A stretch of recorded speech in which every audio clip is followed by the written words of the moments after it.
Hi everyone, आप सभी को राधे राधे। हमारे इस यूट्यूब चैनल में आप सभी का स्वागत है। तो कैसे हैं आप लोग? आशा करते हैं आप लोग स्वस्थ होंगे और मस्त होंगे।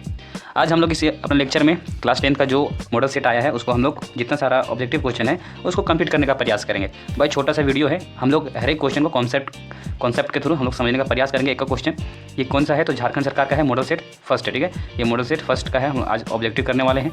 ये जो जितना निर्देश है आप लोग निर्देश को पढ़ लीजिएगा, है ना। निर्देश को बताने वाले हैं मैं अभी फिलहाल नहीं है, लेकिन अभी जितना क्वेश्चन करवाएंगे सब जितना है ऑब्जेक्टिव 1 से लेकर 30 तक हम एक एक करके बताते जाते हैं। सेक्शन ए को इसको कैसे बनाइएगा आप लोग, बस उसी को हम बताने वाले हैं आज। और मेरा जो अप्रोच रहेगा कि आप लोग हर एक क्वेश्चन को पूरा बेहतरीन तरीके से समझना है कि इससे रिलेटेड जो भी क्वेश्चन आपके पास आया उसको आप तुरंत ही सॉल्व कर देंगे। ठीक है, तो कोशिश क्या करना है, तो इसको बेहतरीन तरीके से समझना है। चलिए हम लोग बनाते जाते हैं, कैसे बनाएंगे उसको हम देखते जाते हैं, है ना। चलिए फर्स्ट क्वेश्चन क्या है उसको पढ़िए आप लोग। फर्स्ट क्वेश्चन क्या है, तो फर्स्ट क्वेश्चन बोल रहा है कि पी जेड है वो बराबर है जेड स्क्वायर माइनस 64 के शून्यांक क्या है, मतलब इसका शून्यांक क्या होगा उसको बताना है। तो इसका बताने का बहुत आसान तरीका है कि क्या बोल रहा है, पी जेड है वो बराबर किसका है, तो जेड स्क्वायर माइनस 64 बराबर क्या होता है। तो हम लोग कोई भी इक्वेशन रहा, द्विघात समीकरण कोई भी रहता है, हमको शून्यांक निकालना रहता है तो हमेशा हम लोग क्या करते हैं, तो जीरो के बराबर करते हैं। क्या करते हैं, तो जीरो के बराबर करते हैं। तो जीरो के बराबर कर दिए। अब हम लोग क्या करते हैं, यहाँ पे चर को एक साइड करते हैं और अचर को एक साइड करते हैं। ठीक है, मतलब वेरिएबल को एक साइड करते हैं और नन वेरिएबल को एक साइड करते हैं। तो यहाँ पे जो नंबर दिख रहा है माइनस 64, ये इक्वल टू के इधर एंकर करेंगे हम लोग, तो क्या आएगा, तो प्लस में आएगा। क्या आएगा, तो प्लस में 64 आएगा। तो प्लस में 64 लिख दीजिए। उसके बाद देखिए यहाँ पे क्या है, तो स्क्वायर में आप इसको इधर कीजिएगा, इक्वल टू को इधर कीजिएगा, क्या आएगा, तो अंडर रूट में आएगा, अंडर रूट 64 आएगा। क्या आएगा, अंडर रूट 64 आएगा। तो अंडर रूट 64 कहने का मतलब जब भी स्क्वायर इक्वल टू को इधर आता है ना, जब भी स्क्वायर इक्वल टू इधर आता है तो प्लस माइनस साइन लेकर आता है। कौन सा साइन, तो प्लस माइनस साइन लेकर आता है। ठीक है, उसके बाद आप बताइए 64 ये किसका होता है, तो 64 किसका होता है, 8 का होता है। 64 का वर्गमूल क्या होता है, मतलब इसका क्या होता है, तो 8 का ही है ना। 64 किसका वर्ग है, तो 8 का है। तो इसमें भी प्लस माइनस क्या होगा आंसर में, तो 8 होगा। आप लोग को ऑप्शन में दिख रहा है प्लस माइनस 8, तो हाँ फर्स्ट नंबर के क्वेश्चन में आपको दिख रहा होगा कि ये वाला है, तो इसका आंसर क्या होगा, प्लस माइनस 8 होगा। ठीक है, अब हम लोग आगे देखते हैं आगे क्वेश्चन को।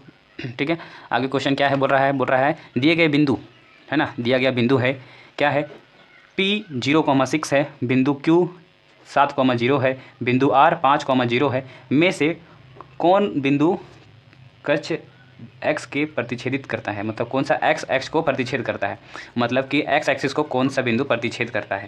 तो देखिए हम थोड़ा सा बताते हैं, आपको थोड़ा सा फील होएगा, है ना। देखिए थोड़ा सा हम क्या कर रहे हैं, एक लाइन खींचे, ये यहाँ से खींचे, तो आप लोग जानते होंगे, क्या जानते होंगे कि किसको x एक्सिस बोलते हैं, किसको y एक्सिस, मतलब किसको x एक्सिस बोलते हैं और किसको y एक्सिस बोलते हैं। तो यहाँ पे जो है ये जो खड़ा लाइन है इसको क्या बोलते हैं, तो y एक्सिस बोलते हैं, और ये जो थोड़ा लेटा हुआ लाइन है इसको क्या बोलते हैं, x एक्सिस बोलते हैं, मतलब x एक्सिस बोलते हैं, है ना। तो आप लोग देखिए क्या क्या बोला गया है, बिंदु पूछा गया है कौन सा एक्स एक्स को प्रतिच्छेदित करता है, मतलब कौन सा एस एक्सिस को काटता है एक तरह से। ठीक है, तो कौन काट सकता है, तो देखते हैं कौन काट सकता है। फर्स्ट में बोला गया है 0,6 है, तो आगे बताइए जो भी पॉइंट होता है तो शुरू में क्या होता है, शुरू वाला हमेशा क्या होता है, एक्स, है ना, एक्स होता है, और ये सेकंड वाला क्या होता है, वाई होता है। मतलब कि शुरू वाला जो पॉइंट है हमको वो जीरो में, मतलब जीरो जो दिख रहा है वो किस में देखना है, तो एक्स वाला में देखना है। ठीक है, तो एक्स एक्सिस में है, तो जीरो मतलब कि इधर आगे नहीं जाना है, और कितना है, और उसके बाद 6 है, तो आगे नहीं गए, सिर्फ वाई एक्सिस में गए, मतलब यहाँ पे होगा कहीं, है ना। हम लोग अंदाज़ा करके बना रहे हैं कि यहाँ पे होगा कहीं पी। ठीक है, उसके बाद क्या बोल रहा है कि Q 7,0 है, तो 7 है, तो 7 एक्स में कहीं 7 होगा, तो 7 में एक्स, चलो यहाँ मान के चलिए यहाँ पे है, और 0 है, मतलब ऊपर नहीं बढ़ना है ना, ऊपर नहीं बढ़ना है, नहीं नीचे बढ़ना है, तो यहाँ पे हो जाएगा, मान लिया हम लोग क्या है, तो Q है। ठीक है, उसके बाद क्या है, बिंदु R हो गया, बिंदु R क्या बोल रहा है, 5 है, उसके बाद 0 है, मतलब एक्स में 5 जाना है, एक्स में 5, चलो यहाँ पे आ गया कहीं, यहीं होगा 5 के इधर, है ना। उसके बाद बोल रहा है 0, मतलब ना आगे जब बढ़ना है, ना मतलब ना ऊपर बढ़ना है, ना ही नीचे बढ़ना है, मतलब यहाँ पे हो जाएगा R, है कि नहीं, यहाँ पे क्या हो जाएगा, R हो जाएगा। तो आप लोग को दिख रहा होगा ऐसा कौन कौन सा बिंदु है जो x एक्सिस को काट रहा है, मतलब जो x एक्सिस को काट रहा है वो कौन सा हो गया, तो एक R हो गया, एगो Q हो गया, मतलब दो बिंदु हमको ऐसा मिल रहा है जो x एक्सिस को काट रहा है। तो इसका ऑप्शन में B और C दोनों होगा, B और C जो आप लोग को दिख रहा है ये दोनों होता है, तो इसीलिए बोला गया है बोथ Q और R जो बिंदु है वो दोनों क्या काट रहा था। तो ऑप्शन इसका क्या होगा, डी नंबर है ऑप्शन, क्या होगा इसका ऑप्शन, डी नंबर होगा। समझ में आ रहा है ना, हाँ बस बेहतरीन तरीक़ा से समझते जाना है एक एक करके। चलिए आगे क्वेश्चन को हम लोग ध्यान से पढ़ते हैं, क्या बोल रहा है आगे का क्वेश्चन। थर्ड नंबर बोल रहा है दो सम परिमेय संख्याओं के बीच कम से कम कितनी विषम परिमेय संख्याएं हो सकती है। दो सम परिमेय संख्या, चलिए जो मन करता है वो लीजिए सम संख्या। मेरा मन कर रहा है 2 का, तो 2 रख लिए, एक 4 रख लिए। अब बोलिएगा ये परिमेय नहीं हुआ सर, क्या कि इसमें फ्रैक्शन में नहीं है, बट्टा में कुछ नहीं है। अरे कुछ नहीं है मतलब 1 होता है ना। हाँ, आप लोग ऐसा सोचना है ना जो आप लोग का पूरा कंठस होने का मतलब है ऐसा नंबर सोचिए कि उसको आप लोग जैसा भी पूछे हम लोग उलट के पलट के मतलब जैसा भी पूछे हम लोग उसका आंसर तुरंत बता सकते हैं, इसलिए हम लोग वैसा डिजिट को लेते हैं। ठीक है, तो देखिए क्या बोला गया है उसके बाद। तो उसके बाद बोला गया था ये सम संख्या के बीच कितने विषम संख्या हो सकते हैं। तो हम जानते हैं कोई ज़रूरी नहीं है सम रहे या विषम रहे, कोई भी परिमेय संख्या, दो परिमेय संख्याओं के बीच में कितना संख्या आते हैं, तो अनंत आते हैं, इन्फिनाइट आते हैं कि नहीं। दो परिमेय संख्याओं के बीच में क्या आता है, तो इन्फिनाइट नंबर आता है। तो सम रहा चाहे विषम रहा, तो इसलिए सम के भी अंदर क्या आएगा, तो विषम भी क्या आएगा, तो अनंत आएगा। क्या आएगा, तो अनंत आएगा। समझ में आ रहा ना। हाँ, ये सब क्वेश्चन को गलती से भी छोड़ना नहीं है। उसके बाद अगला चौथा नंबर क्वेश्चन क्या बोल रहा है, तो चौथा नंबर बोल रहा है दो क्रमिक विषम संख्याओं का HCF मतलब मासा क्या होगा। मतलब दो लगातार विषम संख्याओं का HCF क्या हो सकता है। तो ले लेते हैं हम लोग दो लगातार HCF। देखिए हम मेरा मन किया 9 के बाद विषम संख्या क्या आता है, तो 13 आता है। तो लगातार हो गया ना। हाँ, ये लगातार हो गया। तो एलसीएम निकालेंगे 9 का टेबल में 1 बार में, ये 13 का टेबल में ही 1 बार में, मतलब दोनों 1 ही में जाएगा, है कि नहीं। तो इसका HCF क्या आएगा, तो ऑलवेज 1 आएगा। चलो प्रूफ एक और कर लेते हैं हम लोग, एक और विषम संख्या लेके। तो अगर हम लोग को मन किया 17 और एक 19 लेने का, ठीक है, 17 और 19। अब देखते हैं ये भी 17 के पहाड़ा में एक बार में और ये भी 19 का पहाड़ा में एक बार में, तो दोनों का भी क्या है HCF, तो हमेशा 1 ही आ रहा है। क्या आ रहा है, हमेशा HCF दोनों का तो 1 ही आ रहा है। तो हम लोग क्या बोल सकते हैं कि जो लगातार विषम संख्या जो है उसका जो HCF होगा क्या होगा, हमेशा 1 ही होगा। क्या होगा, हमेशा तो 1 ही होगा। ठीक है, चलिए अगला क्वेश्चन यहीं पे देख लेते हैं हम लोग। क्या बोल रहा है, 5वां नंबर, दो चर है, क्या है, दो चर है y, z में रैखिक समीकरण y, z जो है दो चर है ना, दो चर क्या है, तो बोला गया रैखिक समीकरण AY + BZ + C = 0 है कि कितने अधिकतम हल संभव है, कितना सारा इसका हल संभव हो सकता है। तो हम लोग पढ़े हैं अपना चैप्टर में, कौन सा चैप्टर, तो दो चर का रैखिक समीकरण में हम लोग पढ़े हैं। क्या पढ़े, एक इक्वेशन पढ़े थे, AX + BY + C बराबर होता था 0 का, यही होता था ना, ये पढ़े थे हम लोग। तो इसमें देखिए आप लोग को एक ही इक्वेशन दिया हुआ है, एक ही समीकरण दिया हुआ है। तो आप लोग जो x का मान बैठाइएगा वो आएगा y, जो x बैठाइएगा फिर से आएगा y। तो इसका आंसर तो मेरा क्या होना चाहिए, तो अनंत होना चाहिए। आप लोग एक एग्जाम्पल के थ्रू बताते हैं फिर से प्रूफ करके। ये चलिए एक इक्वेशन ले लेते हैं, 2x + 3y वो बराबर हो गया 6 का, ठीक है, 6 का बराबर है। तो किसी का मन क्या x के बराबर सर 0 लीजिए ना, तो 0 लीजिए, तो y का मन क्या आ रहा है, तो y का मान अगर 0 लेंगे तो ये पूरा 0 कर देगा ना, y 0 के साथ गुना कीजिएगा 2 को, तो 0 हो गया। उसके बाद यहाँ पे जो क्या होगा, तो 3y बराबर 6 हो जाएगा, 3y बराबर 6 हो जाएगा, 3y बराबर 6 हो जाएगा। तो यहाँ पे लिख के बताते हैं, रहिए, नहीं तो आप लोग को फिर समझ में नहीं आएगा ना। अब देखिए ये गुना में है, अब इधर लाएगा, अब इक्वल टू के इधर आता है तो क्या आता है, तो भागा में, तो 3 का पहाड़ा में 2, मतलब जब हम x 0 ले रहे हैं तो y क्या आ रहा है, मेरा 2 आ रहा है। क्या आ रहा है, 2 आ रहा है। अब किसी को मन किया ये ना लेकर y का मन किया कि 0 ले ले, y का मान क्या किया, उसको 0 ले लिया, फिर y का मान 0 ले लिया। चलिए हटा, y से नहीं बनाते हैं, x से बनाते हैं, क्योंकि x से एक ही चर से बनाते हैं। किसी का मन किया y का मान 2 लेने का, ठीक है, सॉरी x का मान 2 लेने का, तो x 2 बैठाइए, तो क्या हो जाएगा यहाँ पे 2 दूनी 4, कितना हो जाएगा, 2 दूनी 4, और 3y है तो 3y ही कर दिए, बराबर किसका है, 6 का। अब ये जो है ये नंबर को एक साइड करना होता है, तो इधर बचेगा 3y, और ये जो 6 है ये 6 का 6 रहेगा, ये जो 4 था ये प्लस में है ना, इधर आता है प्लस में, इधर आएगा इक्वल टू इधर आ गया, तो क्या होगा माइनस में, मतलब कि हम लोग बोल सकते हैं 3y बराबर हो जाएगा 2 का। अब वो जो 3 था ये यहाँ पे इंटू में था y के साथ, तो इधर लाएंगे तो क्या होगा, तो डिवाइड में होगा, तो 2/3 हो जाएगा। मतलब कहने का है जिसको जो मन कर रहा है x का मान बैठाने का, तो y का मान वैसा आ रहा है, मतलब जो बैठाइएगा उसका मान मिलते ही जाएगा, जिसको जितना मन रहेगा बैठाने का उतना मान y का मिलते जाएगा। तो एक इक्वेशन है, तो इससे हम लोग क्या कर सकते हैं, तो अनंत इसका हल संभव है ना, इसका क्या है हल, इसका अनंत संभव है। देखिए आपके ऑप्शन में भी दिया हुआ था, क्या दिया हुआ है कि इनमें से पहला एक हल होगा, 2 हल होगा, एक बोला है अनगिनत है, मतलब इन्फिनाइट है, तो इसका आंसर क्या होगा, इन्फिनाइट होगा, इसका आंसर क्या होगा, इन्फिनाइट होगा। ठीक है, समझ में आ रहा है ना, पूरा समझते जाना है बेहतरीन से। उसके बाद 6 नंबर क्वेश्चन को देखिए आप लोग। 6 नंबर में क्या बोल रहा है, संगत समीकरण युग्म द्वारा निरूपित रेखाएं कैसी होती है। मतलब संगत वाला, ऐसा वाला आप लोग सीखे होंगे, ऐसा वाला जो A1/A2 ऐसा कुछ आप लोग आज आ रहा होगा कि B1/B2 C1/C2। अगर इसमें आप लोग 3 केस देखे थे, 3 केस मतलब कि 3 तरह से देखे थे कि अगर A1/A2 जब बराबर नहीं होता है तो उसको क्या बोलते थे, तो प्रतिच्छेदी बोलते थे। क्या बोलते थे, इसको प्रतिच्छेदी बोलते थे, है ना। उसके बाद इसको हटाकर इसको हटाकर यहाँ पे क्या था, C2 था। हाँ, इसको हटाकर अगर अगर ये तीनों आपस में बराबर है, तीनों आपस में बराबर है, तो इसको क्या बोलते थे? तीनों आपस में बराबर था उसको क्या बोलते थे? सो समपाती बोलते थे। क्या बोलते थे इसको? समपाती बोलते थे, है ना। समपाती मतलब ये जो इसका जो ग्राफ बनेगा, दोनों जो ग्राफ बनेगा, दोनों इक्वेशन का ग्राफ एक ही लाइन में होगा। क्या होगा? एक ही लाइन में होगा। दोनों ग्राफ क्या होगा? एक ही लाइन में होगा। समझ में आ रहा है ना? हाँ, इसलिए इसको क्या बोलते थे? तो इसको बोलते थे समपाती बोलते थे। और एक और जो था इसमें, जो यहाँ पे बराबर नहीं होता था, है ना, A1/A2 जो बराबर होता था B1/B2 और बराबर नहीं होता था C1/C2 का, तो इसको क्या बोलते थे? समांतर बोलते थे। क्या बोलते थे इसको? समांतर बोलते थे। इसका जो ग्राफ बनता था, दोनों लाइन जैसे एक्स है, मतलब वाई एक्सिस और एक्स एक्सिस में जो लाइन बनेगा, इसका जहाँ भी इक्वेशन बना तो समांतर रेखा से बनेगा। ठीक है, आप लोग एक्स्ट्रा पढ़े होंगे। तो जो पूछा गया था आप लोग को क्या, कि ये संगत होना चाहिए। क्या हो? संगत समीकरण युग्म। तो संगत समीकरण युग्म किसको बोलते थे पता है ना? जो ये दोनों A1/A2 जो नॉट इक्वल टू B1/B2 होता था ना, मतलब प्रतिच्छेदी जो होता है, उसी को क्या बोलते हैं? संगत बोलते हैं। उसी को क्या बोलते थे? तो संगत बोलते थे। ठीक है, तो इसका आंसर क्या हो जाएगा? A नंबर हो जाएगा। ठीक है, इसको क्या होता है? प्रतिच्छेदी वाला। अब अगला क्वेश्चन देखिए, 7वां नंबर क्वेश्चन। 7वां नंबर क्वेश्चन में क्या है? तो इसका मूल ज्ञात करना है। इसका मूल क्या क्या हो सकता है? तो यह है, हो गया, क्या हो गया? द्विघात समीकरण का हो गया। इसका मूल कैसे कैसे निकाल सकते हैं आप लोग सीखे हैं। ये जो समीकरण है, इसका मूल निकालने के लिए हम लोग क्या है? गुणनखंड तरीका से सीखे थे। गुणनखंड तरीका से चलिए बनाते हैं हम लोग। इसके पास क्या कांस्टेंट है? तो 1 है। ये को भी जो है, ये गुना में क्या है? तो 1 में है। तो 1 और इसका फर्स्ट और इसका लास्ट वाला को गुना करते थे, है ना। तो फर्स्ट और लास्ट को गुना कीजिएगा, मतलब 1 और 6 को गुना कीजिएगा तो आएगा कितना? 6 आएगा। आप 6 को ऐसा तोड़ना है, 6 को ऐसा तोड़ के लिखना है कि मेरा जो बीच का जो टर्म है, बीच का टर्म जो है वो आ जाना चाहिए ना। तो 6 किसका किसका टेबल में आता है? तो 2 का टेबल में आता है 3 बार में। अब तो आएगा, लेकिन एक ही लिखना पड़ेगा, मतलब अब किसी का टेबल में 3 नहीं आता है, सिर्फ अपना ही टेबल में आता है, बस इसके बाद छोड़ देना था। उसके बाद क्या करना है?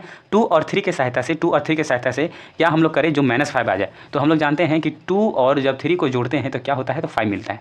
2 और 3 को जब जोड़ते हैं तो क्या मिलता है? 5 मिलता है। लेकिन यहाँ पे 5 है, यहाँ पे क्या है आप लोग को? यहाँ पे तो -5 है, यहाँ पे क्या है? तो -5 है। तो हम लोग को कोशिश क्या करना है? कोशिश ये करना है ना कि ये जो प्लस में है, ये प्लस में है 5, इसको क्या करना है? माइनस में करना है। तो इसको माइनस में करने के लिए क्या हम लोग जानते हैं? इसको भी सर इसको माइनस कर दे और ये भी पूरा क्या कर दे? माइनस कर दे। तो यहाँ पे माइनस माइनस तो होगा प्लस, माइनस माइनस तो होगा प्लस, लेकिन साइन किसका रहेगा? माइनस का। मतलब हमको क्या लिखना होगा? -2 और -3 लिखना होगा। ठीक है, उसके बाद चलिए हम लोग लिखते हैं इक्वेशन क्या था आप लोग का। तो इक्वेशन है x², उसमें से माइनस क्या लिखना पड़ेगा? तो 2x लिखना पड़ेगा। उसके बाद -3x लिखना होगा। उसके बाद प्लस में क्या है? प्लस में 6 है, वो बराबर है 0 का। ठीक है, उसके बाद इसमें आप क्या करेंगे? अब कॉमन लेंगे इसमें दोनों में से। ये सामने जो कॉमन है, ये दोनों है जो टर्म है, पद है, इन दोनों पदों में से क्या कॉमन आ सकता है? तो x है, तो x को बाहर कर दिए। उसके बाद क्या बचा? x को बाहर कर दिए, तो यहाँ पे भी x बचा, तो 2x था, तो या फिर माइनस का माइनस लगाएंगे। उसके बाद यहाँ पे 2x में, इसमें भी तो कॉमन बाहर निकाले थे, है ना, तो इसमें क्या बचेगा? तो सिर्फ 2 बचेगा। अब देखिए ये दोनों में ये भी कॉमन लेना है, ये कॉमन क्या क्या आ सकता है, और कोशिश करना है ये कि जो यहाँ पे ब्रैकेट में आया है वो ब्रैकेट में यहाँ पे भी आना चाहिए। अगर बराबर नहीं आएगा तो सोचिए आप लोग का गुणनखंड गलत है। क्या है? गलत है। तो देखिए यहाँ से आप दोनों क्या कॉमन ले सकते हैं? तो 3 को कॉमन ले सकते हैं। क्या ले सकते हैं? तो 3 को कॉमन ले सकते हैं। उसके बाद जब 3 को कॉमन लीजिएगा तो यहाँ पे x बचा, x लिख देंगे, और यहाँ पे क्या होगा? तो देखिए साइन यहाँ पे माइनस है, तो यहाँ पे खुद से क्या करना है? माइनस कर देना है, और ये 3 का टेबल में 2। ठीक है, लेकिन देखिएगा आप लोग कि ये जो यहाँ पे था माइनस में 3 था और यहाँ पे प्लस में 6 था, लेकिन यहाँ पे उल्टा हो जा रहा है। तो क्या करेंगे? अपने से बाहर में माइनस कर देंगे। क्या करेंगे? अपने से बाहर में माइनस कर देंगे। तो देखिए अब मेरा जो बना है, अब ये मेरा सही है। देखिए अब ये -3 को अगर अंदर करते हैं तो क्या हो जाएगा? तो -3x हो जाएगा, और यहाँ पे फिर अंदर करते हैं तो माइनस माइनस प्लस 6 हो जाएगा। ठीक है, तो मतलब ये जो हम बनाए हैं वो क्या है? सही है ना। उसके बाद देखिए जो ब्रैकेट में लिखे हैं ना, दोनों के बदले हम लोग एक के बारे में लिखते हैं। दोनों के बारे में जो 2 टर्म आया है उसको एक बार लिखेंगे, और जो बचा हुआ है उसको एक बार लिखेंगे। क्या है यहाँ पे बचा? x बचा, तो x लिखे, फिर -3 है तो -3 लिखे, वो ब्रैकेट क्लोज, और ये हो गया 0 के बराबर। अब दोनों में को एक करके क्या करना है? 0 के बराबर करना है। तो ये 0 के बराबर लाएं, तो x बराबर कितना आया? 2 आया, और इसी तरह इसको भी बराबर करेंगे 0 का, तो x बराबर क्या आएगा? तो 3 आएगा। तो मेरा जो इक्वेशन है इसका 2 शून्यंक निकला। क्या क्या निकला है मूल्य? तो 2 और 3 निकला है। तो अगर आपके ऑप्शन में 2 और 3 है तो उसको तुरंत सही मारिए। 0 तो नहीं है, 3 है और 2 भी है, तो मतलब मेरा डी ऑप्शन सही है, किसमें? बी और सी नंबर दोनों होगा। समझ में आ रहा है ना? हाँ, आप लोगों को बेहतरीन तरीके से समझ में आना चाहिए। ठीक है, चलिए उसके बाद अगला क्वेश्चन देखते हैं। 8 नंबर बोला गया है 2 लगातार विषम धनात्मक, क्या बोला है? 2 लगातार विषम धनात्मक पूर्णांक ज्ञात कीजिए। 2 लगातार विषम धनात्मक पूर्णांक ज्ञात कीजिए जिसके वर्गों का योग 202 है। क्या क्या बोला है? 2 लगातार विषम धनात्मक, 2 लगातार विषम संख्या जानते हैं ना? हाँ, विषम संख्या जैसे बोलेंगे x है तो x ये विषम है कि सम है, ये तो पता नहीं चलता ऐसे। तो इसको विषम बनाने के लिए क्या करते हैं? हमेशा 1 से क्या करते हैं? ऐड करते हैं। तो एक विषम संख्या हो गया ये, और दूसरा विषम संख्या हो गया x + 3 हो गया। ठीक है, x + 3 हो गया। आप बोल सकते हैं ये दोनों जो टर्म है ये विषम संख्या हो गया। अब इसको क्या बोला गया था? तो विषम धनात्मक, धनात्मक मतलब दोनों प्लस पॉजिटिव में है दोनों टर्म। ठीक है, पूर्णांक ज्ञात करना है जिसका वर्गों का योग मतलब इसका होल स्क्वायर, इसका जो होल स्क्वायर है मतलब बताते हैं इसका जो पूरा का होल स्क्वायर जो है उसको जोड़ के, इसका जो होल स्क्वायर है इसको जोड़ के आना है 202 आया है, ये बताया गया है। तो आप लोग को पूछा है कि ये जो विषम संख्या जो है ये दोनों क्या क्या है। चलिए हम लोग बनाते हैं इसको, हम समझ गए इक्वेशन तो बन गया। अब हम लोग x तो तुरंत निकाल सकते हैं। हमको यहाँ पे दिख रहा है कि x+1 है, तो x+1 का होल स्क्वायर है, मतलब एक तरह से a+b का होल स्क्वायर है। यहाँ पे भी a+b का होल स्क्वायर है। तो a+b का होल स्क्वायर जानते हैं ना आप लोग, क्या होता है a² + b² + 2ab, है ना, यही होता है ना। हाँ यही होता है, बस यही कॉन्सेप्ट को लगाना है। तो क्या होता है यहाँ पे x का स्क्वायर करेंगे प्लस 1 का स्क्वायर तो एक ही होगा, है कि नहीं। उसके बाद 2ab जो है, a की जगह मेरा x है, b की जगह 1 है, तो 2x सिर्फ हो जाएगा, ठीक है। उसके बाद प्लस है तो प्लस करेंगे, यहाँ पे भी क्या करेंगे, x का स्क्वायर, a का स्क्वायर हो गया, फिर b का स्क्वायर मतलब 9, मतलब 3 का स्क्वायर क्या होगा 9 होगा, फिर प्लस 2 है तो 2 करेंगे, a की जगह x है, b की जगह 3 है, मतलब 3 दूनी 6x हो जाएगा। क्या हो जाएगा 3 दूनी, ये किसके टोटल बराबर होगा, तो ये बराबर होगा टोटल 202 के बराबर। किसका होगा 202 के बराबर होगा, ठीक है। अब उसके बाद देखिए आगे करते जाते हैं। यहाँ पे 2x², यहाँ पे भी 2x², जो एक जैसा है उसको हमेशा जोड़ दीजिए, तो क्या हो जाएगा 2x² हो जाएगा, ठीक है।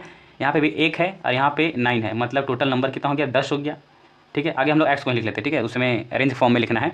तो यहाँ पे 2x है और यहाँ पे हम लोग कितना है 3 दूनी 6x है, 2x और 6x कितना हो जाएगा टोटल x, तो 8x। उसके बाद ये नंबर 1 था, यहाँ पे 9 था, टोटल कितना हो जाएगा 10, कितना हो जाएगा 10, ठीक है। अब ये किसके बराबर है, तो 202 के बराबर है। अब देखिए यहाँ पे क्या है, तो ये जो कांस्टेंट टर्म है, मतलब ये जो है नंबर है, ये नंबर के साइड जाना चाहेगा। तो यहाँ पे क्या बचेगा 2x² + 8x, जो 10 है उधर आएगा, इधर आएगा, तो 202 में अगर हम 10 को घटा देते हैं तो क्या होगा 192 बचेगा। क्या बचेगा 192 बचेगा। अभी हमको क्या दिख रहा है, बहुत थोड़ा बड़ा क्वेश्चन दिख रहा है ना, बड़ा समीकरण जैसा दिख रहा है ना। तो क्या करना है, इसमें भी देख रहे हैं यहाँ पे 2 है, मतलब 2 का पहाड़ा में 2 आता है, 8 आता है, ये भी लास्ट में 2 है, मतलब ये 2 का पहाड़ा में आता है। तो कोशिश करना है इसको और तोड़ देते हैं, इसको क्या करते हैं तोड़ देते हैं। तो इसमें से 2 कॉमन लेते हैं, बाहर निकाल दिए, तो क्या बचेगा अंदर में x², इसमें 2 करेंगे तो 8 कितना बार में आता है 4 बार में, तो 4x हो गया। अब क्या करना है, इसको बंद कर देते हैं, इसको बंद कर दिए। उसके बाद क्या करना है इक्वल टू यहाँ से भी क्या किए 2 को बाहर निकाल दिए। अब यहाँ पे क्या बचेगा, 2 के पहाड़ में 19 नहीं आता है, क्या आता है 18 आता है, कितना बार में, तो 9 बार में आता है। उसके बाद एक बच गया, आगे दे देगा 12 कितना बार में आता है 6 बार में आता है। अब देखें यहाँ पे 2 बाहर आ गया था, इसको काट देंगे, इसको भी काट देंगे। जैसे देखिए यहाँ गुना में है ना, इधर लाते तो भागा में आता फिर कट जाता, तो ऐसे हम लोग डायरेक्ट बना रहे हैं, ठीक है। इसको नहीं सोचेंगे थोड़ा हार्ड हो गया, तो ये हार्ड नहीं है ना। उसके बाद आगे देखिए, उसके बाद क्या करेंगे हम लोग, तो अब मेरा जो इक्वेशन जो बच रहा है क्या है x² + 4x, वो बराबर है किसका, चलिए एक जो प्लस में ना इसको इधर ला लेते हैं, ये माइनस में क्या हो जाएगा, इसको थोड़ा हटा देते हैं।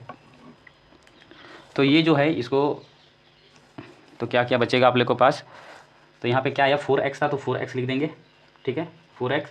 और इधर जो लाए हैं इसको प्लस में था, इसको लाएँ तो कितना हो जाएगा माइनस में, क्या हो जाएगा, ये हो गया अब 0 के बराबर। अब आपको जो समीकरण दिखा इसके सहायता से बनाना है, x का मान निकालना है, ठीक है। x का मान निकालते हैं तो क्या होगा, चलिए देखिए ये 96 है, हम जस्ट बताए हैं अभी, ये यहाँ पे 1 है, 1 और 96 को गुना कीजिएगा तो 96 ही आता है। तो 96 को ऐसा तोड़ के लिखना है कि क्या आना चाहिए मेरा, यहाँ पे 4 आ जाना चाहिए। तो देखिए ये क्या है, तो 4 है, एक छोटा संख्या है, छोटा संख्या। तो कोशिश ये करना है ना आप लोग को कि ये 96 है किसका पहाड़ा में आता है, कि ये किसका पहाड़ा में आता है।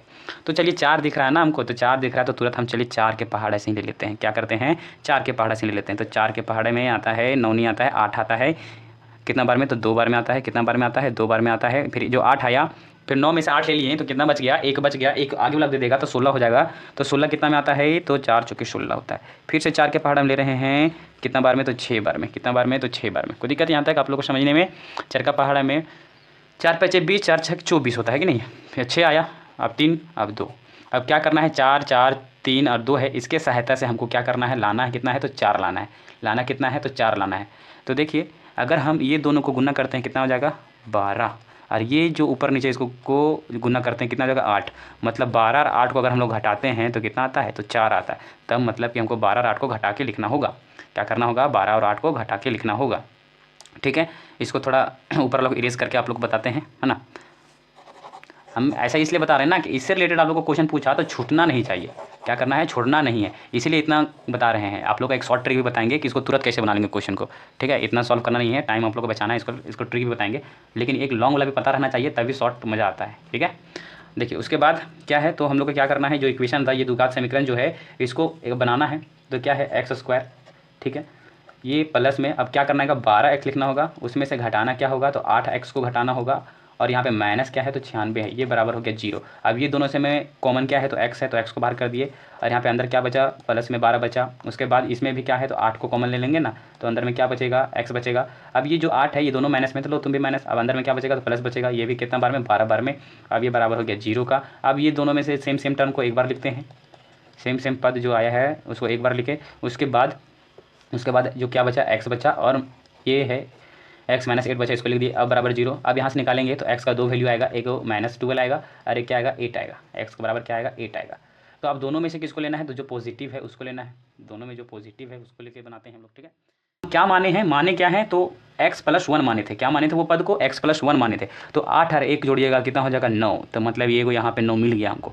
उसके बाद 8 में से 3 जोड़िएगा तो क्या हो जाएगा 8 और 3 11, मतलब ये वाला आंसर हमको अब क्या है सही दिख रहा है, ठीक है। लेकिन आप लोगों को बोला क्या था स्टार्टिंग में, क्वेश्चन में बोला क्या था तो धनात्मक पूर्णांक होना चाहिए, क्या होना चाहिए था तो धनात्मक पूर्णांक, इसीलिए हम क्या ले रहे हैं हमेशा 8 को ले रहे हैं, ठीक है। तो हमेशा क्या कीजिएगा आप लोग 8 को ही लीजिएगा, ठीक है। चलिए आप लोग को तो उम्मीद करते हैं समझ में बहुत अच्छा तरीका से आया होगा। आप लोग क्या कीजिए जो आप लोग बनाते हैं इसको फेयर में उतार लीजिएगा अच्छा से, ठीक है, इसको फेयर में उतार लीजिएगा। चलिए अब बताते हैं, अब इसका शॉर्ट ट्रिक बताते हैं, क्या है इसका शॉर्ट ट्रिक, कैसे हम लोग बताएंगे, तुरंत का तुरंत आंसर कैसे बताएंगे सर ये भी बता दीजिए, है ना। तो चलिए शॉर्ट ट्रिक को हम बताते हैं, पहले लॉन्ग का बता दिए, है ना। तो कोई होंगे कि लॉन्ग देख के उसका पसीना छूट गया होगा, तो उसको पसीना को पूछ लो गाय की। अगर आप लोग को ये क्वेश्चन ना पूछ के इसी से रिलेटेड को क्वेश्चन दे दे तो आप लोग फिर से अटक जाइएगा ना बबुआ, तो अटकना नहीं है, इसीलिए हम क्या किए कॉन्सेप्ट को भी बता दिए। समझ में आया।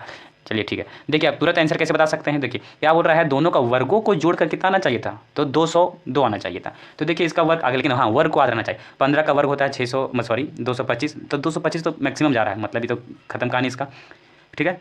उसके बाद इसमें भी 15, इसमें खत्म कहानी इसका। 11 का, इसमें देखिए चलिए 11 को बता देते हैं, इसमें क्या होगा तो 144 मतलब 121 होता है, इसका 121 हो गया और इसका कितना हो गया 100 कितना हो गया 169, तो दोनों जोड़ेगा फिर 2 से ज़्यादा हो रहा है, मतलब ये दोनों को जोड़ के देखिए वैसे वैसे आंसर यही है। कैसे बताते हैं, कितना है 9 9 81 और 11 का जोड़िएगा तो 121, दोनों को जोड़िएगा तो 202, तुरंत आ गया, मतलब मेरा आंसर तुरंत ये सही है। समझ में आ रहा है ना। हाँ मतलब है कि हम लोग ऑप्शन से भी हम लोग आंसर को चेक करके तुरंत आंसर को टिक कर सकते हैं, ठीक है। ये थोड़ा कॉमन सेंस लगाना है, लेकिन आप लोग को लॉन्ग तरीका से हम बता दिए, ठीक है। अगर आप लोग को वीडियो देख के मज़ा आ रहा है, कॉन्सेप्ट समझ में आ रहा है तो लाइक कीजिएगा, सब्सक्राइब भी कीजिएगा, ठीक है।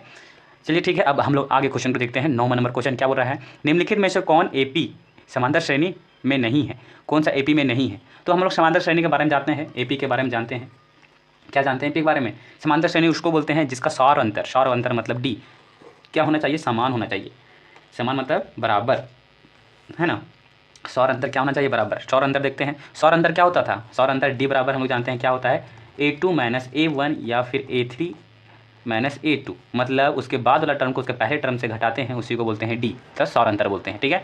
तो देखिए हम लोग 2 टर्म को चेक कर लेते हैं। यहाँ पे देखिए 4 में से 2 घटाइएगा 2 बचेगा, 6 में से 4 घटाइएगा तो 2 बचेगा, 8 में से 2 बचेगा, मतलब ये तो एपी में हो गया।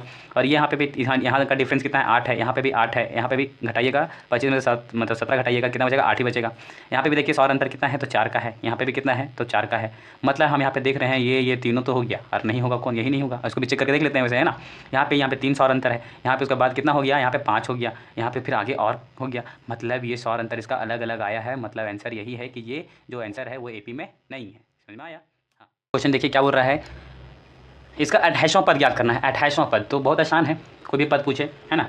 तो इसमें आगे बताइए ए क्या है, ए बराबर क्या है तो ए बराबर 1 है, ए बराबर क्या है तो 1 है। उसके बाद यहाँ पे डी सौर अंतर डी बराबर क्या है तो डी बराबर आप लोग को दिख रहा होगा कि 4 में से 1 घटाइएगा कितना बच रहा है मेरा 3 बच रहा है। तो हम लोग को क्या पूछा है 28वां पद, तो 28वां पद पूछा तो क्या दिक्कत है, हम लोग ए एन का फॉर्मूला सीखे हैं, है ना। ए एन का फॉर्मूला सीखे, क्या होता है ए प्लस क्या होता है ए प्लस एन ब्रैकेट में n-1 इंटू डी होता है।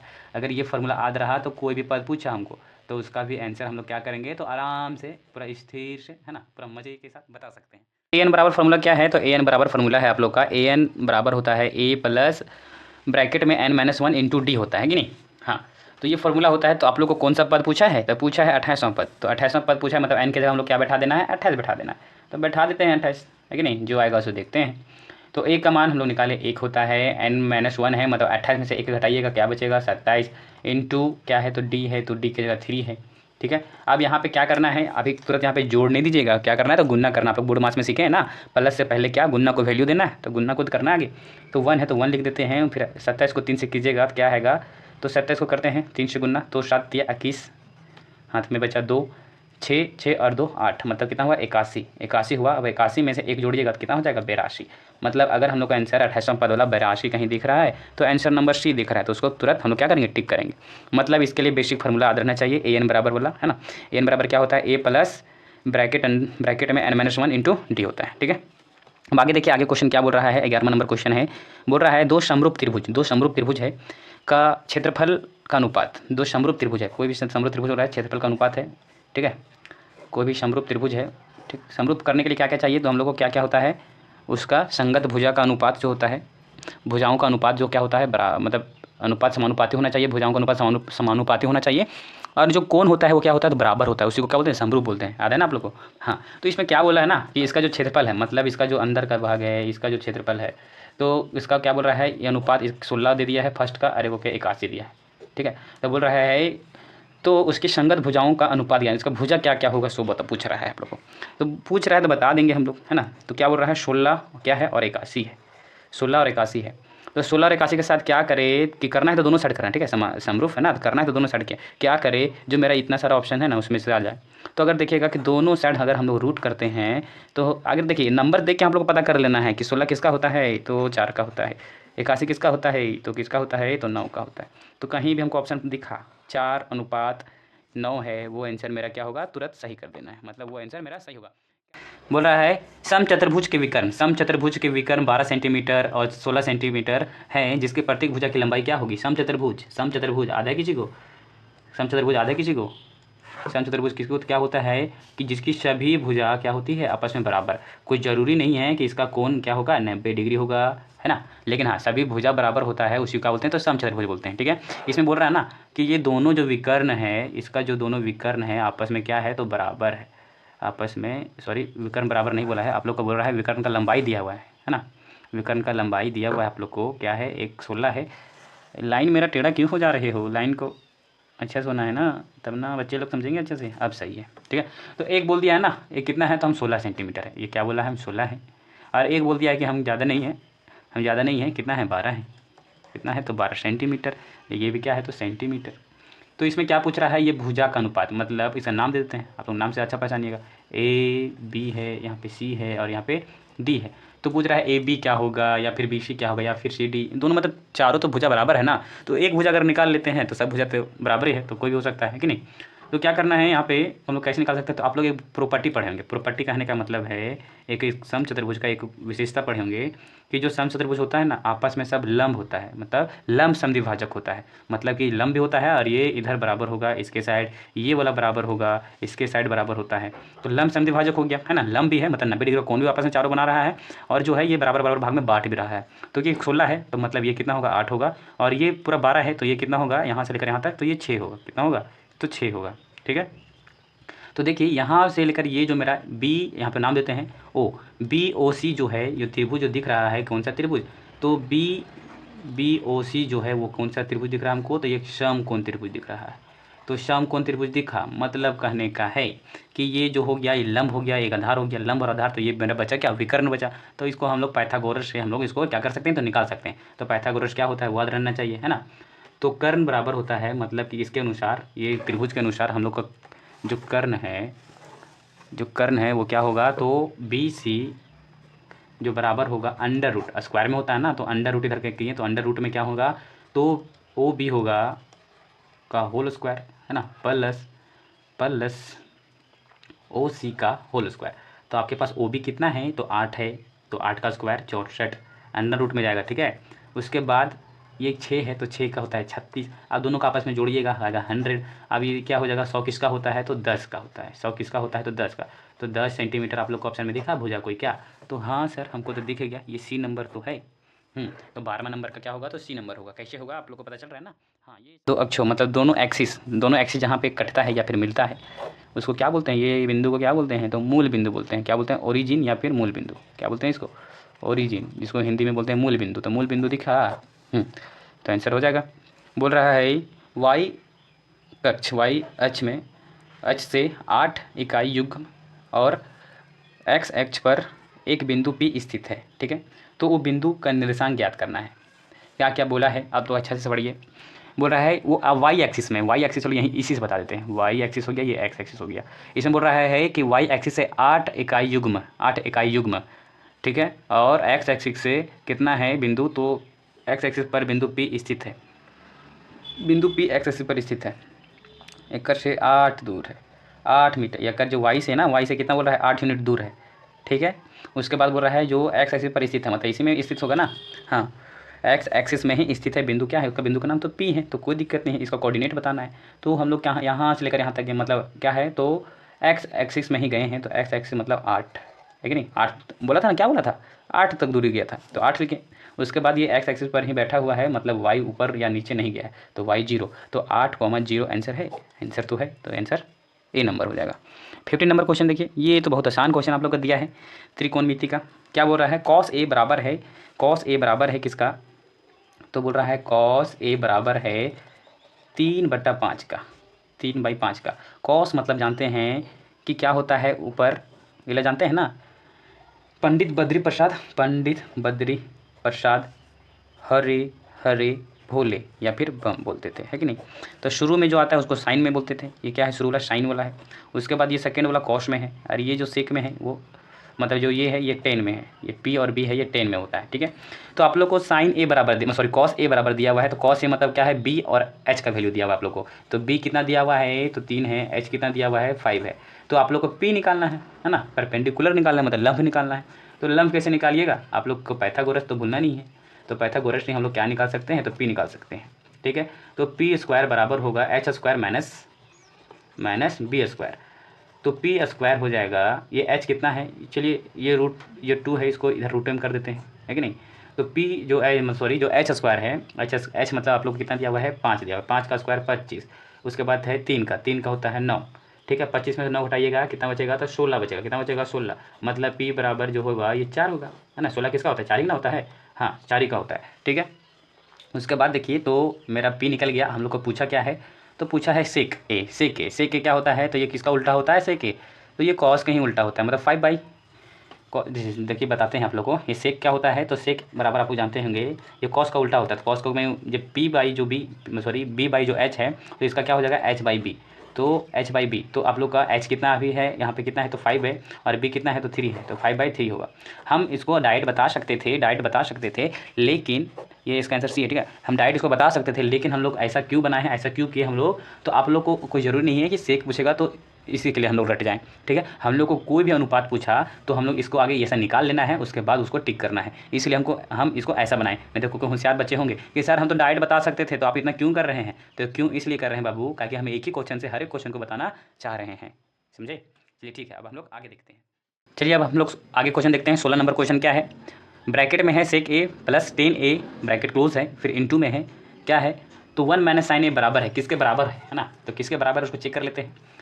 तो ये तो क्वेश्चन आप तो डायरेक्ट बनाए भी होंगे, लेकिन नहीं बनाए हैं तो कोई दिक्कत का बात नहीं है, आज आप लोग सीख जाइए।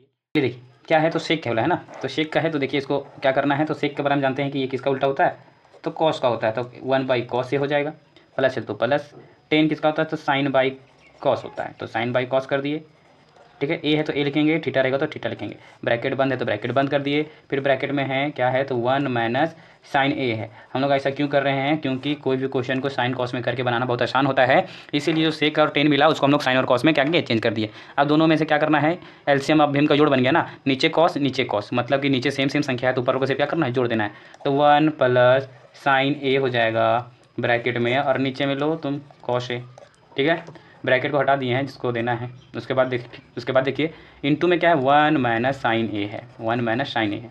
तो आप लोग जानते हैं यहाँ पे a plus B, A minus B, A plus B और ए माइनस बी, आप लोग सीखे ना ये फार्मूला, a प्लस बी और a माइनस बी किसका होता है, तो a स्क्वायर प्लस का बी स्क्वायर होता है क्या, नहीं, a स्क्वायर माइनस का बी स्क्वायर होता है। सीखे थे ऐसा, सीखे थे, आप लोग भूल जाते हैं कोई बात नहीं। तो a स्क्वायर a का क्या है, तो 1 है तो 1 लिखेंगे, माइनस का फार्मूला माइनस लगा दिए, बी का स्क्वायर मतलब कि साइन का स्क्वायर, तो साइन का स्क्वायर कर दिए।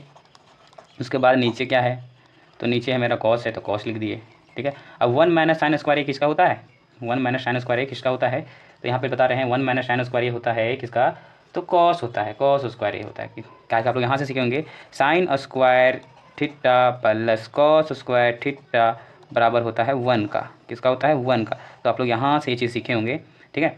तो ये 1 माइनस साइन स्क्वायर ये है, मतलब ये किसका होता है? तो कॉस का, ठीक है।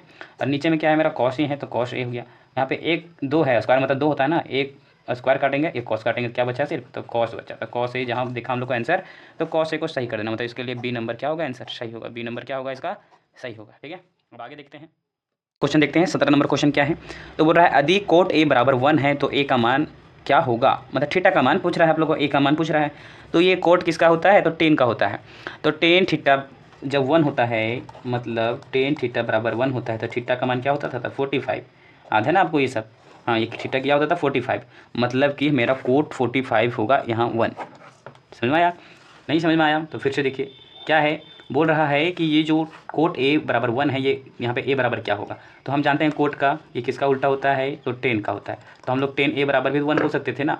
मतलब यहाँ से जो 1 बटा है, ये भागा में जो है 10 यहाँ पे आएगा, इधर गुना होगा तो गुना हो जाएगा, तो 1 बराबर कितना हो जाएगा? तो 10 ए हो जाएगा। मतलब 10 ए का वैल्यू क्या है? तो 1 है। किसका होता है? तो 10 45 डिग्री का मान होता है कितना? 1 होता है। ये मान को याद रखिएगा, तब आपसे क्या होगा? तो सब बन जाएगा। क्या होगा? सब बन जाएगा, ठीक है। तो कहाँ दिखा? 45 समझ में आ रहा है ना कैसे कैसे कर रहे हैं? हाँ, ये सब बेसिक है, बेसिक, ठीक है। उसके बाद देखिए आगे, जब किसी सीधे खड़े खंभों की छाया और उसकी ऊंचाई बराबर हो तो सूर्य का उन्नयन कोण का मान क्या होगा? ये भी आसान है। बोल रहा है कि जब कोई खंभा खड़ा है और उस जहाँ पे मान के चलिए सनलाइट आ रहा है, ये सूर्य का प्रकाश है, ठीक है। यहाँ से जो लाइट आ रहा है, तो ये जो हाइट है ना, ये खंभे का जो हाइट है ना, तो ये हाइट बोला है ना, ये जो हाइट जो होगा ये इसके बराबर होगा ये छाया का भी हाइट। जो खंभा का हाइट है मान के चलिए 5 है, तो ये भी इसका छाया होगा 5। तो बोल रहा है कि इसका उन्नयन कोण, मतलब कि ये वाला कोण कितना डिग्री होगा? ये वाला कोण कितना होगा? थीटा बराबर क्या होगा? तो थीटा बराबर क्या होगा? आसान तो है। ऐसा त्रिभुज जिसका दो भुजा आपस में बराबर, मतलब है कि ये कोण भी बराबर, ये कोण भी बराबर। तो हम लोग जानते हैं ये खंभा के साथ 90 डिग्री का बना रहा है, ये दोनों को मिलकर ही होता है जितना 90 बचा। 180 में से ये 90 है, तो ये टोटल दोनों मिला भी 90 होगा। और इन दोनों में से भी बोल रहा है कि ये भुजा बराबर है, मतलब इसके सम्मुख कोण, मतलब ये वाला, और इसके सम्मुख कोण, मतलब ये कोण भी बराबर होगा। मतलब कि हम लोग बोल सकते हैं, अगर हम इसको x मानते हैं और ये भी क्या होगा? तो x होगा। काहे होगा? काहे कि दोनों कोण बराबर होता है। काहे? कैसे बराबर होता है? तो समद्विबाहु त्रिभुज हम लोग जानते हैं, जिसका भुजा बराबर होता है उसके सामने सामने वाला कोण क्या होता है? तो बराबर होता है, ठीक है। तो x माने हैं मतलब 2x, दोनों यहाँ 90 था ना, ये 90 था ना, तो ये दोनों मिलकर भी 90 होगा। तो 2x बराबर 90, मतलब 90 डिग्री है ना। तो x बराबर क्या होगा? यहाँ पे भागा में है, मतलब गुना में इधर आएगा तो भागा में, तो 90 2 का 45 डिग्री, कितना आया? 45 डिग्री। तो इसका आंसर क्या होगा आप लोग का? तो इसका भी आंसर क्या होगा? तो 45 डिग्री। क्या होगा इसका? 45 डिग्री। 19वां नंबर क्वेश्चन देखिए क्या है। 19वां नंबर क्वेश्चन बोल रहा है चतुर्भुज के चारों कोनों का योग। चारों कोनों का योग क्या होता है? चतुर्भुज जो है इसका चारों कोनों का योग क्या होता है? अंदर वाला क्या होता है? तो 360 डिग्री होता है। क्या होता है? 360 डिग्री होता है। ये सबको तो डायरेक्ट बनाया जाता है, ठीक है। उसके बाद बोला गया है दशामिक संख्या 111 है। दशामिक संख्या 111 है, वो क्या है? तो पूर्ण संख्या है, पूर्ण संख्या है, प्राकृतिक संख्या है, परिमेय संख्या है, इनमें से सभी। तो क्या है? सभी है। 111 क्या है? पूर्ण संख्या है। पूर्ण संख्या किसको बोलते थे? जो 0 से स्टार्ट होता है अनंत तक जाता है, तो 111 तो आता ही है।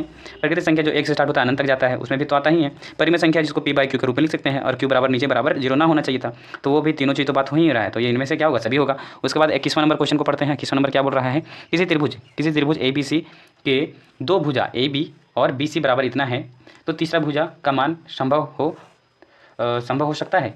बोला तीसरा मान का मतलब तीसरा भुजा का मान संभव हो सकता है। तो तीसरा भुजा का मान कैसे संभव हो सकता है उसको सीखते हैं। हम लोग एक चीज़ सीखे होंगे हर एक त्रिभुज में, कि जो अगर आप लोग त्रिभुज ड्रॉ करके बताते हैं, ये जो त्रिभुज है अगर इसका नाम देते हैं AB और ये पे C है, इसमें से एक का मान दिया है 7 है, एक का 4 है, तो ये जो तीसरा भुजा होगा ये कितना होगा सो पूछा है। तो एक बात आप जान लीजिए और नहीं जानते हैं मतलब जान लीजिए आज से कि जो ये दोनों का जो भुजा तीसरा भुजा जो पूछ रहा है तो क्या होगा? इसका जो जोड़ के कितना आ रहा है? जोड़िएगा तो 11 आएगा। जोड़ के क्या आएगा? 7, मतलब 7 और 4 को जोड़ेगा तो 11 आएगा। और इसको घटाइएगा कितना आएगा? घटाएंगे तो 7 में से 4 घटाएंगे तो कितना आएगा? तो आएगा आप लोग के पास तो 3 आएगा। कितना आएगा? तो 3 आएगा। तो जो मेरा जो थर्ड भुजा है ना, ये बात को आप बैठा लीजिएगा माइंड में, जो थर्ड भुजा है तो इन दोनों के बीच में ही आएगा। जो थर्ड भुजा है जो इन दोनों के बीच में ही आएगा, ठीक है। तो बोल रहा है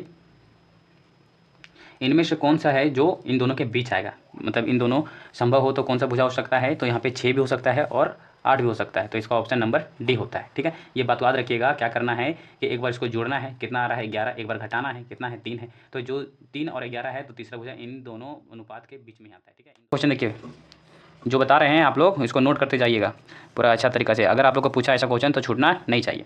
बोल रहा है एक पासे को उछाला जाता है। एक पासा मतलब जानते हैं लूडो गोटी जो खेलते हैं, लूडो वाला है ना, लूडो का जो पासा होता है ना, उसको अगर आप उछाल रहे हैं तो बोल रहा है एक सम संख्या आने की पर्याप्त। एक सम संख्या क्या क्या आ सकता है, तो हम लोग जानते हैं एक पासा में कितना संख्या होता है, 1 होता है, 2 होता है, 3 होता है, 4 होता है, 5 होता है और 6 होता है। तो इसमें बोल रहा है सम संख्या, क्या बोल रहा है सम संख्या। तो सम संख्या क्या क्या है, 2 है, 4 है, 3 है, मतलब 3 सारा ऐसा संख्या है जो सम है ना। और टोटल कितना है, तो टोटल कितना होता है, तो कितना आने की संभावना है, 1 2 3 4 5 6, तो 6 है ना टोटल आने की संभावना। तो जो टोटल आने की संभावना है टोटल को हम लोग नीचे लिखते हैं। और जो हमको क्वेश्चन पूछ रहा है सम संख्या पूछा है ना, तो जितना सारा आने की सम संख्या आने की संभावना, सम संख्या आने की संभावना कितना है, तो 3 है, 3 ऊपर लिखे। और जितना टोटल आने की संभावना है उसको नीचे करते हैं। अब इन दोनों को क्या करना है, तो 3/6 है इसकी पर्याप्तता। लेकिन ये 3 का टेबल कट रहा है कितना बार में, एक बार में, और ये 6 कितना बार में, तो 2 बार में।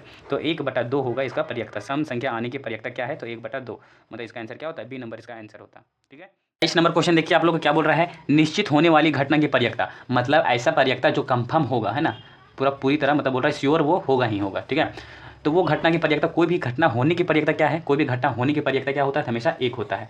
हमेशा क्या होता है, 1 होता है। क्या होता है हमेशा, तो 1 होता है। इसको याद रख लीजिएगा, कोई भी घटना होगा उसकी पर्याप्तता क्या होती है, तो 1 होता है। और कोई भी पर्याप्तता अगर पूछे, कोई पर्याप्तता आप लोग को पूछे, हमेशा 0 और 1 के बीच लाई करता है उसकी पर्याप्तता। क्या क्या बोले कि 0 और 1 के बीच में हर एक जितना सारा आप लोग को पर्याप्तता आता है ना, तो 0 और 1 के बीच में जो आता है पर्याप्तता। ठीक है, तो क्या बोल रहा है, वो पर्याप्तता होगा, कंफर्म की संभावना क्या है, तो क्या है, तो 1 है ना।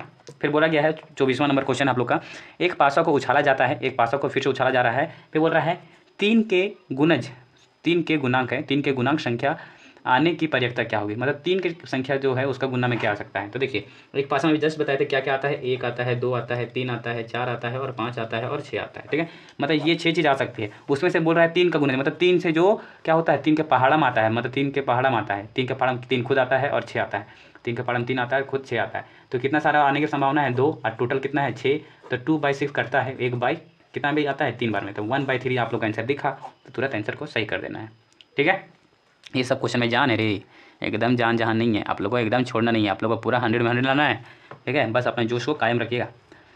देखिए उसके बाद क्या बोल रहा है, यदि इतना और इतना और इतना समांतर श्रेणी में है, समांतर श्रेणी में है, उसके बाद में हो तो एक्स का मान ज्ञात करें। समांतर श्रेणी में कहने का मतलब समझ में आ रहा है ना, समांतर श्रेणी में कहने का मतलब ये है कि एपी में है, ये दोनों पद है, ये जो एपी में है तो एक्स का मान क्या होगा। तो हम लोग ये बात जानते हैं कि ये देखिए आप लोग, ये फर्स्ट टर्म हो गया, ये सेकेंड टर्म हो गया, ये थर्ड टर्म, मतलब कहने का A1 हो गया, A2 है, A3 है, ये तीनों चीज़ दे चुका है। इसमें एक्स का मान पूछा है, तो एक्स का मान कैसे निकाल सकते हैं, किसी को दिमाग काम कर रहा है, नहीं कर रहा है, इसलिए हम बैठे हुए हैं है ना। चलिए देखिए एपी में हम बताने के लिए क्या करते हैं, तो करते ये है कि हम लोग एक चीज़ जानते हैं, इस चीज़ में कॉमन क्या जानते हैं, एक चीज़ कि जो डी होता है ना सर, सभी पदों के लिए सेम होता है। सौर अंतर जो होता है ना सर, सभी पदों के लिए सेम होता है। मतलब हम जब भी डी निकालते हैं तो A2 - A1 उसके आगे वाला पद को उसको घटाते हैं। उसके बाद इसमें भी जो जब डी निकालते हैं तो A3 - A2 करते हैं। मतलब कहने का है इसमें डी तो बराबर है, तो हम लोग ऐसा बोल सकते हैं ना सर कि A2 - A1 वो बराबर होगा A3 - A2, ये बोल सकते थे ना। हाँ, ये हम लोग बोल सकते हैं। बस इसी कॉन्सेप्ट को हम लोग अभी लगाने वाले हैं। क्या बोल रहा है, x + A2 है, सॉरी आगे हम लोग A2 को लिखना पड़ेगा, मतलब 3x को लिखना पड़ेगा। तो 3x को लिखते हैं, क्या है 3x में, मतलब 3x है, तो A2 मेरा क्या है, तो 3x है। फिर क्या बोला गया है, उसमें A1 को घटाना है, A1 को घटाना है, तो A1 क्या है, x + 3 है, bracket close equal to A3 मेरा क्या है, तो 4x + 2 है, इसको भी ब्रैकेट में रखेंगे। फिर -A2 है, A2 कितना है मेरा, तो 3x है। ठीक है, उसके बाद देखिए 3x का 3x लिखेंगे, अभी माइनस को अंदर किए तो -x फिर -3 बराबर हो जाएगा। उसके बाद 4x ब्रैकेट को हटा रहे हैं, ये हो जाएगा, फिर -3x हो जाएगा। इसमें से 3x में से एक x घटाएंगे, क्या बचेगा, 2x बचेगा। ठीक है, उसके बाद -3 है तो -3 कर दिया, बराबर है। उसके बाद 4x है, यहाँ पे 3x है तो एक x बच गया, है कि नहीं। उसके बाद यहाँ पे 2 है तो सिर्फ 2 लिख देंगे, यहाँ पे प्लस में 2 है तो 2 कर दिए। अब देखिए अभी भी x बच रहा है, मतलब x एक साइड जाना चाहेगा ना, तो 2x इधर था, इधर ये x आया तो माइनस में आ जाएगा, प्लस में था इधर आएगा तो माइनस में आएगा। इधर बराबर 2 था, ये 2 प्लस में था ना, अब ये जो 3 माइनस में इधर आएगा तो प्लस में हो जाएगा, किस में हो जाएगा, प्लस में। मतलब 2x में से एक x घटाएंगे तो एक x बचेगा, है ना। उसके बाद यहाँ पे 2 और 3 को जोड़ देना है, कितना बचेगा, तो 5 बचेगा। x बराबर कितना है मेरा, x बराबर कितना है मेरा 5 आया, x बराबर कितना है मेरा 5 आया, मतलब x का वैल्यू क्या होगा यहाँ से 5 होगा। समझ में आ रहा है ना। ऐसा क्वेश्चन आप लोग को पूछेगा तो तुरंत बनाइएगा, तुरंत अटक नहीं जाइएगा। ठीक है, 26 नंबर क्वेश्चन देखिए, 26 में क्या बोल रहा है, यदि 5 6 8 9 कॉमा एक्स है तथा 13 का माध्य दिया हुआ है 10 हो तो एक्स का मान ज्ञात करना है। एक्स का क्या करना है? मान ज्ञात करना है। तो इसको भी ये भी दर्शाना है ना, माध्य मतलब जानते हैं जितना टोटल होता है उसमें जोड़ के जितना सारा टर्म हो, जितना सारा पद है उसको भागा दे देना है। ठीक है, मतलब है कि जितना सारा टर्म है कितना है, 1 2 3 4 5 6 है, 6 को जोड़ के क्या करना है, जितना सारा टाइम है उसको भागा दे देना है। तो कितना है उसको देखते हैं जोड़ के, तो 5 है, 6 है, 8 है, 9 है, फिर एक्स जोड़ना है, फिर 13 को जोड़ना है। 13 को क्या करना है? जोड़ना। ये 13 है, ठीक है। उसको जोड़ के जितना सारा टर्म है, कितना सारा है, एकदम पद कितना सारा है, 3 3 6 पद है। ये इसका माध्य आप लोग को दे चुका है, कितना है? 10। कितना है? 10। तो ये जो भागा में है इधर जाएगा तो गुना में हो जाएगा। ऐसा कुछ आगे जोड़ लेते हैं ना, 5 और 6 11, 11 और 8 19, 11 और 8 19 है ना। 11 और 8 कितना हो गया? 19 हो गया। 19 और 9, 19 और 9 को जोड़िएगा तो 28, 28, 28 और 13 को जोड़िएगा, 28 और 13 को जोड़िएगा कितना हो जाएगा? 28 और 13 को जोड़ते हैं, 28 और 13 को जोड़िएगा तो कितना हो जाएगा? 11 का 1 2 4 41, कितना हो जाएगा? 41। मतलब 41 हो जाएगा। इधर क्या बोले थे, ये भागा में है, इधर जाएगा तो गुना में होता है, तो 10 को 6 से गुना करेगा तो 60 हो जाएगा। और यहाँ पे प्लस एक्स भी है ना, ये एक्स को नहीं भूलना है, ये एक्स भी है प्लस में, यहाँ पे प्लस में एक्स में भी है। अब यहाँ पे जो प्लस में आ रहा है इधर लाएंगे क्या होता है, तो माइनस में होता है। तो एक्स बराबर कितना आएगा? 60 में से अगर आप लोग 41 को घटाते हैं, क्या किए 41 को घटाते हैं 60 में से, क्या किए हम लोग 41 को घटाएं तो क्या आएगा मेरा? तो 41 को घटाएंगे तो क्या आएगा? 19 आएगा। क्या आएगा? 19 आएगा। तो 19 आंसर आप लोग का है क्वेश्चन में, तो है, तो ये हो गया आप लोग का एक्स का मान हो गया। ठीक है, ऐसे करके बनाते जाना है। 27वां नंबर क्वेश्चन देखिए क्या बोल रहा है। 27वां, 2 6 4 2 5 0 2 1 2 3 4 में बहुलक। बहुलक मतलब क्या होता था? बहुलक जो बार बार रिपीट होता है, जो ज़्यादा बार आ रहा है ना। तो ज़्यादा बार क्या क्या आ रहा है, तो देखते हैं यहाँ पे 2 एक बार है, फिर से 2 एक बार हो गया, फिर से फिर से फिर से, तो 1 2 3 4 5 बार आ गया। 2 2 कितना बार आया? 5 बार। और देखते हैं 6 है, 6 तो एक ही बार है, 4 भी एक ही बार है। मतलब यहाँ से मुझे समझ में आ गया ना कि 2 जो बार बार आ रहा है, तो इसका तुरंत आंसर क्या होगा? ए नंबर आंसर। ठीक है, माध्यक ज्ञात करना है। कितना क्या क्या है? 8 7 12 15 10 9 11 13 14 का माध्यक क्या होगा? तो माध्यक निकालना है। माध्यक मतलब हम लोग जानते हैं कि क्या होगा? माध्यक मतलब मध्य, मतलब बीच का टर्म। तो बीच का पद क्या है इसमें? 100 निकालना है, तो बीच का पद क्या है? तो आगे जो यहाँ पे क्या है, तो स्टार्ट कहाँ से है? 8 से। 8 के बाद क्या करना है? लगातार टर्म लेना है। 7 से स्टार्ट है ना, तो 7 लिखिए पहले, उसके बाद 8 लिखिए, उसके बाद 8 के बाद क्या 9 है क्या? हाँ, तो 9 है। मतलब आगे अरेंज करके लिखना है आप लोग को, नहीं तो डायरेक्ट यहाँ पे बीच देख के नहीं मारिएगा, वैसा भी आप लोग को ऑप्शन मिल जाएगा, तो वो आप लोग का फिर से गलत हो जाएगा। ठीक है, उसके बाद क्या है? 8 9 हो गया, फिर 10 है क्या? हाँ, तो 10 भी है। उसके बाद 11 है क्या? 11 भी है। 12 है क्या? 12 भी है। 13 है क्या? 13 भी है। 14 है क्या? 14 भी है। फिर उसके बाद 15 भी है। उसके बाद 16 उल्ला नहीं ना है, तो 7 8 9 10 11 हो गया, फिर से 12 हो गया, 13 हो गया, 14 हो गया, 15 हो गया। अब इसका माध्यक निकालना। माध्यक मतलब इसका बीच में, ऐसे काउंटिंग कर लीजिए कितना है? 1 2 3 4 5 6 7 8 9, कितना है? 9 है। 9 को आधा, 9 को आधा कीजिएगा तो कितना आएगा? 9 का आधा कीजिएगा कितना आएगा? मतलब 4.5 आएगा। मतलब जो 4 के जस्ट आगे का टर्म है ना वो होगा 1 2 3 4, मतलब आगे वाला टर्म, मतलब 11 होगा इसका आंसर। तो 11 है, तो 11 है बी नंबर आंसर। ठीक है, आप लोग ऐसा पढ़े होंगे इसका फॉर्मूला, माध्यक निकालने का फॉर्मूला पढ़े होंगे, n+1/2। तो n क्या होता है? n होता है पूरा नंबर ऑफ टर्म। तो नंबर ऑफ टर्म कितना है? 9। तो 9 + 1/2, तो 9 और 1 10, 10/2 कितना आएगा? 5 आएगा। मतलब इसका 5वां पद होगा जो होगा, तो 1 2 3 5, तो ये 5 ऐसा आप लोग को जैसा सुविधा होता है वैसे करना है ना। 29वां नंबर क्वेश्चन है, बोल रहा है यदि दो वृत्तों के केंद्र के मध्य दूरी, केंद्र का जो मध्य दूरी है उसकी त्रिज्याओं के योग से अधिक हो। क्या बोल रहा है? तो उसकी त्रिज्याओं के योग से क्या हो रहा है? तो अधिक है। क्या है? अधिक है। मतलब कहने का है वो जो दोनों वृत्त होगा, पहला वृत्त को छापते हैं है ना, इसको पहला वृत्त को अगर ड्रॉ किए हम, उसमें से बोला इसका जो त्रिज्याओं का, ये त्रिज्या अगर इसको ड्रॉ करे तो ये त्रिज्या एक और वृत्त का जो त्रिज्या होगा उसका योग से अधिक है। योग है मतलब दोनों त्रिज्याओं को जोड़ेंगे ना उससे अधिक है। मतलब कि 11 जो वृत्त छापेंगे वो क्या होगा? वो थोड़ा सा क्या होगा? वो उससे दूर होगा, पहला वृत्त से सटा हुआ नहीं होगा, क्या होगा? उससे थोड़ा दूर होगा। ऐसा हम लोग कैसे कर लिए? हम लोग ऐसा इसलिए बोल पा रहे हैं, काय के बोल रहा है उन लोग का योग से क्या बोल रहा है? तो थोड़ा दूर है ना, इसीलिए इसको अच्छा से ड्रॉ करते हैं, थोड़ा अच्छा से, है ना। उतना बढ़िया तो ड्रॉ नहीं हो रहा, लेकिन आप लोग समझ जाइए, है ना। देखिए तो क्या बोल रहा था, इसके थोड़ा सा योग, अब क्या आप समझ सकते हैं ना, ये दोनों त्रिज्याओं के योग से क्या थोड़ा दूर है, ऐसा हो गया। अब बोल रहा है ये दोनों वृत्तों में ना, ये दोनों वृत्तों में कितनी सारी स्पर्श रेखाएं खींचेंगे, जो उभयनिष्ठ रेखा होगा। उभयनिष्ठ होगा मतलब जो स्पर्श रेखा हम लोग खींचेंगे वो दोनों में आना चाहिए। कलर इसको चेंज करके थोड़ा बताते हैं, है ना, कलर चेंज करते हैं। क्या बोल रहा है? जो दोनों में होगा, तो ये एक रेखा यहाँ से हम लोग खींचें, अगर यहाँ से खींचे, ये इसको छूते हुए जाएगी एक रेखा, एक हो गया मेरा, एक घनिष्ठ हो गया ना जो यहाँ से छूते हुए जा रहा है। और दूसरा रेखा यहाँ से खींचते हैं, ये भी नीचे भी तो जा सकता है, इसको हटाते हैं, ये छूते हुए यहाँ से जाएगा, इसको भी छूते हुए। तो एक स्पर्श रेखा यहाँ से, कितना सारा स्पर्श रेखा हो गया, 2। उसके बाद और देखिए और कहीं से जा सकता है विनिष्ठ रेखा, तो हाँ जा सकता है। कैसे जा सकता है, अगर यहाँ से छूते हुए अगर हम लोग करें, अगर यहाँ से इसको अच्छा से करते हैं, ये यहाँ से छूते हुए गया रेखा, यहाँ से चल क्यों नहीं रहे हो, हाँ यहाँ छूते हुए गया और इसको थोड़ा छूते हुए गया, तो ये तीसरा रेखा हो गया, है कि नहीं, ये तीसरा रेखा हो गया आपके पास। उसके बाद और कौन सा हो सकता है, तो ऐसे यहाँ पे भी ऐसा कर सकते हैं हम लोग, ये इसको छूते हुए जा रहा है, किसको छूते हुए, ये इसको छूते हुए जा रहा है, यहाँ से कीजिए। तो अब बताइए टोटल कितना और क्या संभावना है जो उभयनिष्ठ होगा, जो दोनों में टच हो गया, तो और कोई संभावना नहीं है। तो कितना सारा हम लोग लाइन खींच पाएँ, तो टोटल 4 स्पर्श रेखा खींच पाएँ जो उभयनिष्ठ है। तो इसका ऑप्शन की कौन सा सही होता है, तो 4 नंबर डी नंबर जो है इसका वो आंसर आप लोग के लिए सही होता है। ठीक है, अब देखिए नंबर क्वेश्चन क्या बोल रहा है, दो गोले का आयतन का अनुपात इतना है तो उसका पृष्ठ क्षेत्रफल का अनुपात क्या होगा। गोले का आयतन दे चुका है, इसको कलर को चेंज कर लेते हैं, है ना, रेड कलर ही उसमें ज़्यादा दिखता है।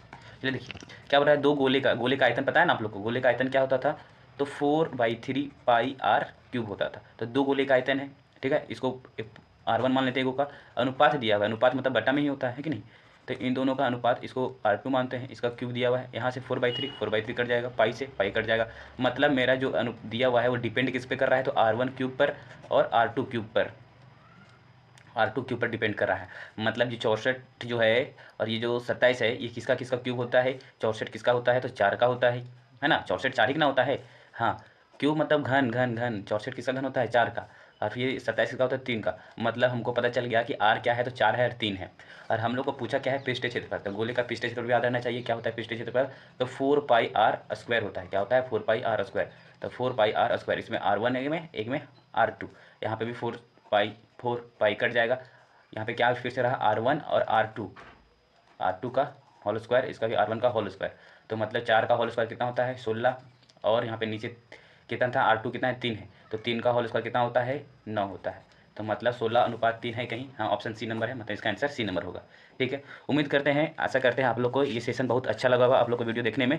बस आप लोग को क्या करना है, अपने दोस्त सबको बता देना है कि ये जो क्वेश्चन उन लोग बेचारों लोग को बता देना कि आप लोग थोड़ा फेल होने से बच जाइए, ये लेक्चर को देख लीजिए और आंसर कैसे बनाया जा रहा है उसको समझिए। हम कोशिश कर रहे हैं जितना सारा क्वेश्चन आप लोग को दिया हुआ है ना, उसी से आप लोग को रिलेट करके बता रहे हैं कि अगर इससे रिलेटेड कोई क्वेश्चन पूछा तो आप लोग उसका तुरंत आंसर बता सके और आप लोग पूरा 100 में 100 मार्क्स ला सकें मैथ में। ठीक है, चलिए ठीक है, इसी के साथ हम अपना इस लेक्चर को खत्म करते हैं। आप लोग को अगर अच्छा लगा होगा तो लाइक कीजिएगा, सब्सक्राइब कीजिएगा और कमेंट भी जरूर कीजिएगा। ठीक है, चलिए धन्यवाद, जय हिंद।